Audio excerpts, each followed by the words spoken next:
Assalamualaikum warahmatullahi wabarakatuh.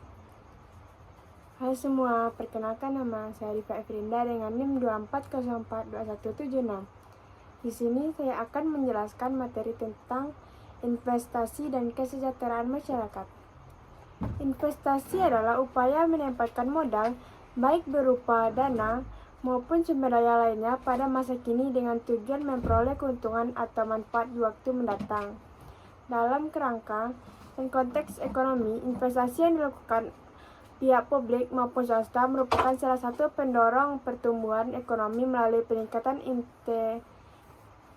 kapasitas produksi, teknologi, dan lapangan kerja. Yang kedua, jenis-jenis investasi. Jenis investasi terdiri dari dua, yaitu real asset dan financial asset atau aset keuangan.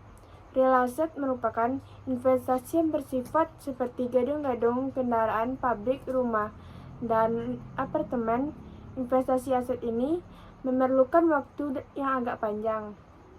Yang kedua, financial asset atau aset keuangan merupakan dokumen atau surat-surat berharga berupa saham, obligasi, dana reksa, dana pensiun, atau lainnya. Aset keuangan ini jauh lebih mudah untuk diubah menjadi uang. Materi selanjutnya tentang alasan melakukan investasi.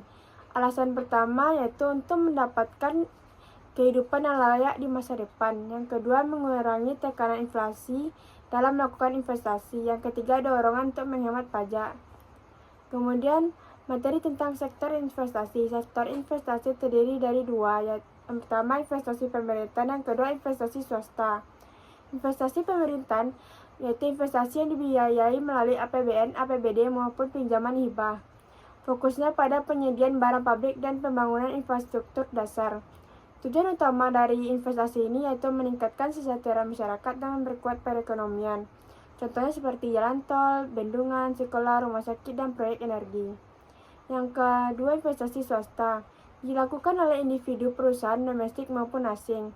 Tujuan utamanya untuk memperoleh keuntungan profit oriented pada bidang industri, pengolahan, perdagangan, pariwisata, teknologi, dan properti.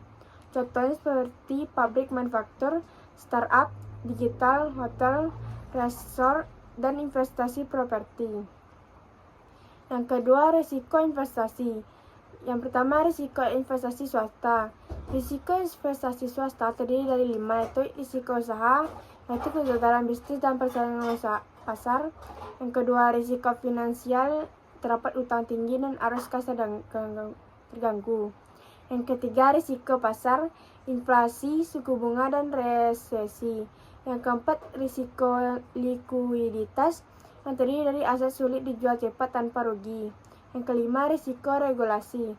Risiko ini terdapat perubahan aturan, pajak, dan perizinan. Selanjutnya, risiko investasi publik. Terdiri dari 4 risiko. Yang pertama, risiko perencanaan. Pada risiko ini, kesalahan dalam hitungan biaya dan waktu. Yang kedua, risiko pendanaan, yaitu defisit anggaran dan utang besar. Yang ketiga, risiko operasional, itu lemahnya pemeliharaan dan kerusakan fasilitas. Yang keempat, risiko politik, perubahan kebijakan atau pergantian pemerintah. Materi selanjutnya tentang kesejahteraan masyarakat. Kesejahteraan masyarakat adalah kondisi di mana kebutuhan dasar seperti material, sosial, spiritual masyarakat terpenuhi sehingga mereka dapat hidup layak dan berkembang. Dalam Undang-Undang Nomor 11 Tahun 2009 tentang Kesejahteraan Masyarakat Sosial didefinisikan sebagai kondisi terpenuhi kebutuhan material, spiritual, sosial warga negara agar dapat hidup layak dan mampu mengembangkan diri. Selanjutnya, hubungan investasi dan kesejahteraan. Investasi memegang peran penting dalam mendorong peningkatan kesejahteraan masyarakat. Salah satunya investasi di suatu wilayah dan dapat memperkuat pertumbuhan ekonomi melalui perkembangan kapasitas produksi serta tersedianya lapangan pekerjaan baru. Pertumbuhan ekonomi yang tercipta kemudian mempengaruhi pada naiknya indeks pembangunan Indonesia. Oleh karena itu, investasi yang diarahkan dengan tepat tidak hanya menghasilkan manfaat ekonomi, tapi juga memberikan dampak positif terhadap kualitas hidupnya. Di materi yang saya sampaikan dapat disimpulkan, Investasi pemerintahan maupun swasta berperan besar dalam meningkatkan kesejahteraan masyarakat melalui pembangunan infrastruktur, penyediaan lapangan kerja, dan perbaikan layanan publik. Investasi mendorong pertumbuhan ekonomi berkelanjutan, sehingga hasilnya tampak dari meningkatnya pendapatan, akses pendidikan, dan kesehatan, serta kualitas hidup yang lebih baik. Agar manfaatnya maksimal, investasi harus dilakukan pada sektor produksi dan produktif dengan pengelolaan yang transparan dan adil. Sekian materi yang dapat saya sampaikan. Assalamualaikum warahmatullahi wabarakatuh.